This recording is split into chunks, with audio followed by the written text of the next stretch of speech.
IVM. Hi, everybody. Just wanted to ask everyone for a quick favor. We're running a brand survey right now and would really appreciate it if you could let us know what you think about the advertising on IVM. Go to ivmpodcast.com/survey and do let us know. As part of this, we'll be selecting 10 random participants and sending them some IVM swag, so do fill out those surveys.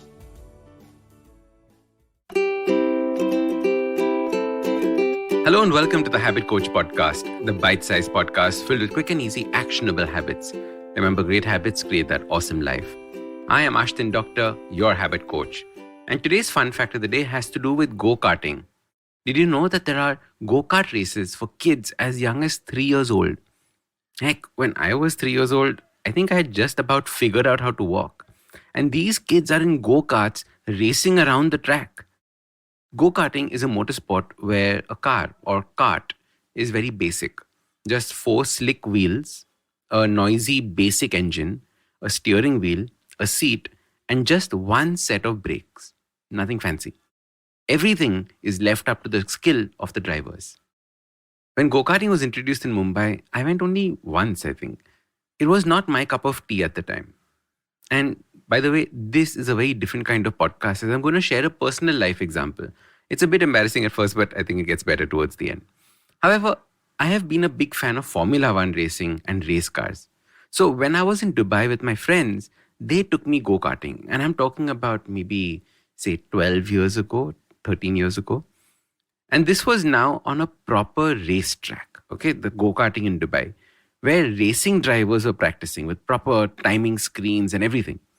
And I was super excited. Thought that I was going to crush it and beat everybody and have the fastest lap. It was the exact opposite. The first time we went out, I was last. All my friends beat me. Their wives beat me. The young kids racing for the first time beat me. And I was so embarrassed. I was angry. And I had to prove to myself. I had to redeem myself. The very next day, I coaxed all of them to come back to the racetrack for round 2. And I took off like a bat out of hell. I was being aggressive, taking risks. There was anger that was fueling me. My friends' carts in the front were my goal, and I was going to overtake them. The next thing I knew, I found myself crashed into a wall on the very first turn. And the rest of the session was just like that. I ran off the track, I spun around, I had lots of accidents. It was a total disaster. Rejected, I had to come back to Mumbai. But my next trip in Dubai was planned 6 months from then. So I then took that aggression and directed it to learning as much as I could about karting and racing.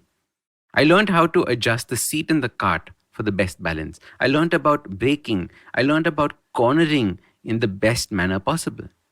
I then started watching GoPro footage of people who raced that same track. And I was observing how they turned and what they did. And that is when I learned about controlled aggression. It is something that I've used throughout my life ever since.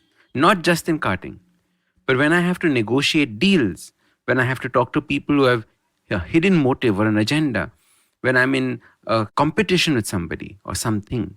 All these situations call for a certain amount of controlled aggression. You see, aggression is something that we do not use well. It is something that either erupts and becomes uncontrollable, or if you're like me, I'm not aggressive at all. So when it happens, it's very strange.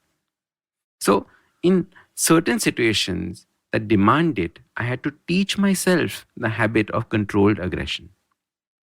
The first step is to be clear about the goal. What is it that you want to achieve? And does that goal require you to be aggressive at all? If it does not, don't use it. We all know those people who are constantly aggressive and in your face about things. Doesn't need it, don't use it. The next step is to learn, research, and understand everything about the situation you're going into. So you know what the various aspects of the situation are that you can exploit. And this step makes you fight with intelligence and not just brute force. You see, when we are aggressive, we're only using brute force. But instead, we can use our intelligence. The third step is practice. Go through the repetitions you'll be using. Practice what you will do if you make a mistake. How will you prevent the aggression from becoming anger? Imagine where in your body you feel this aggression and practice the moves you will need. The final step is learning patience while being aggressive. And this is the hardest part. When aggression sets in, we lose our patience. We just want to attack and get it over with. And this is why I was having so many accidents when I was just being aggressive on the track. Now, the next time I went to Dubai, I used all these 4 steps I had learned. I'd learned the track, I knew what to exploit, I then put it into action, and I practiced it in my mind. Then through the track, I kept talking to myself, encouraging myself to be patient when needed and attack when needed. You can do this. Go. Push, push, push. Those are the kinds of conversations I was having in my head. Very soon, I was racing in the front of the pack. I wasn't winning yet, but I was now part of the consideration set. This habit of controlled aggression is very powerful, but only if you identify the right situations that you should use it in. We all know those people who are constantly aggressive about everything. That is not who we want to become. We need to be in control at all times. So your simple habit for controlling your aggression starts by knowing when to be aggressive and when not to. For example, there is no point in driving aggressively on the city roads. We see so many people doing that. But you have to be aggressive on a racetrack. Then intelligently address the problem instead of just brute force. And finally, practice, be patient while you wait for the opportunity to present itself.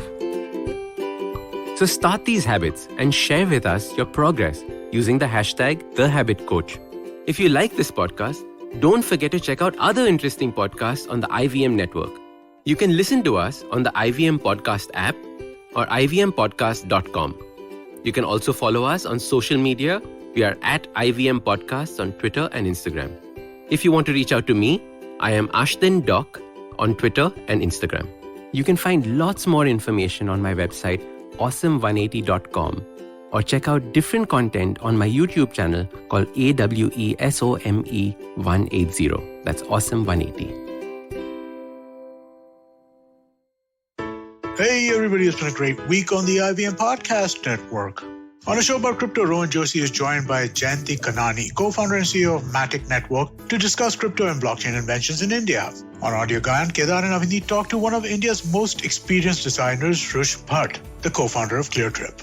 On The Longest Constitution, Priya takes us through religious personal laws and the criminalization of triple talaq. On Niyata, Anirudh tells us how the Mughals transformed from a warband into an empire.